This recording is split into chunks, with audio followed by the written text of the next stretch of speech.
Motorola G24 পাওয়ার ফোনটি 4GB 128GB ভ্যারিয়েন্টটি পাওয়া যাচ্ছে 12,000 টাকায়।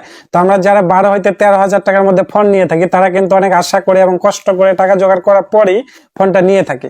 এবং এই ফোনটার মধ্যে কিন্তু আমরা অনেক কিছু আশা করে থাকি যে ভালো গেমিং করতে পারবো, ব্যাটারি ব্যাকআপ ভালো হবে, ছবিটবি ভালো দেখতে পারবো, ক্যামেরা ভালো হবে, এই বিষয়গুলো কিন্তু আমরা অবশ্যই আশা করে থাকি।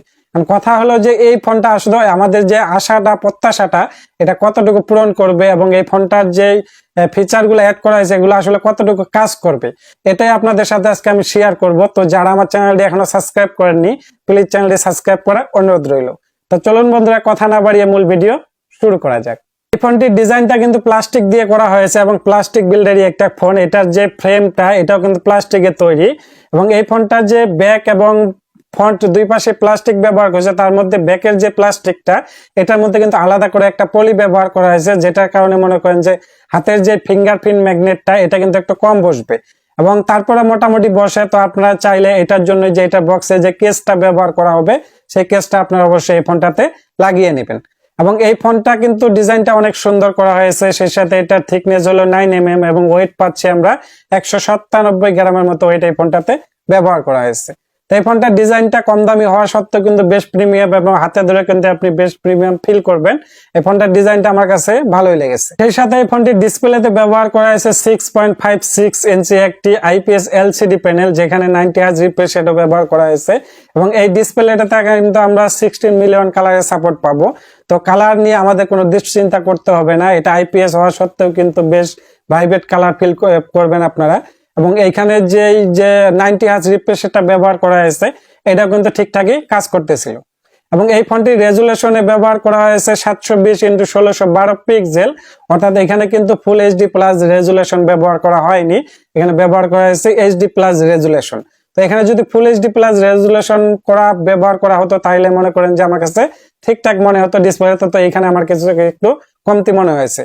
এবং এটার PPI ডায়মন্ডসিটি ব্যবহার করা হয়েছে 269 PPI ডায়মন্ডসিটি এবং এই ফোনটার যে ব্রাইটনেসটা যে ডিসপ্লে যে ব্রাইটনেসটা দেওয়া হয়েছে সেটা কিন্তু 537 নিট ব্রাইটনেস এখানে ব্যবহার করা হয়েছে।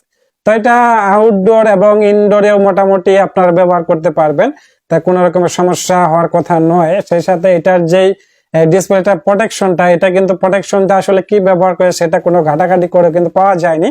তো বিষয় হলো যে আপনারা যেহেতু এটা ফোনটা যখন নিবেন তখন অবশ্যই একটা প্রোটেক্ট আপনার ব্যবহার করে নেবেন যাতে এই ডিসপ্লেটা সেভে থাকে। তো ডিসপ্লেটা এখানে শুধুমাত্র আমার কাছে একটা জিনিসই কমতি মনে হয়েছে, সেটা হলো ফুল HD প্লাস রেজুলেশন। তো এখানে যদি HD প্লাস রেজুলেশন না দিয়ে ফুল HD প্লাস দিত তাহলে আমি ডিসপ্লেটাতে একদম সেরাদের কাতারে রাখতে পারতাম।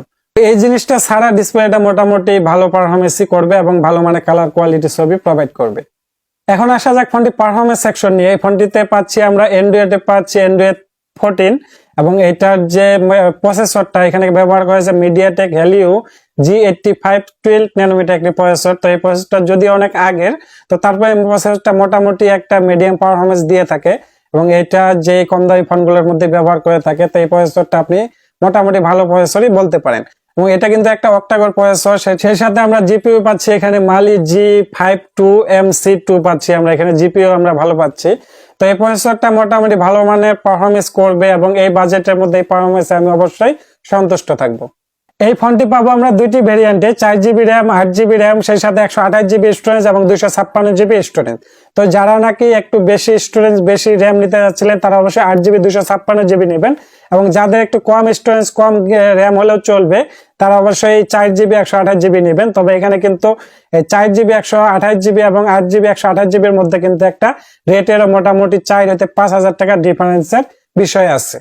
তো এই ফোনটির ক্যামেরা নিয়ে যদি কথা বলি, এই ফোনটির ক্যামেরাতে কিন্তু ব্যবহার করেছে দুইটি ক্যামেরা, যার মেন ক্যামেরাটি 50 মেগাপিক্সেলের এবং সাথে 2 মেগাপিক্সেলের একটি ম্যাক্রো শুটার আমরা পেয়ে যাব।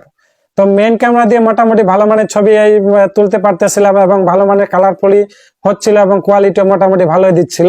তো কিছু ছবির স্যাম্পল আমরা দিয়ে দিলাম, এগুলো দেখে আপনারা অবশ্যই কমেন্টে জানাবেন যে ছবিগুলো আপনাদের কেমন লাগলো।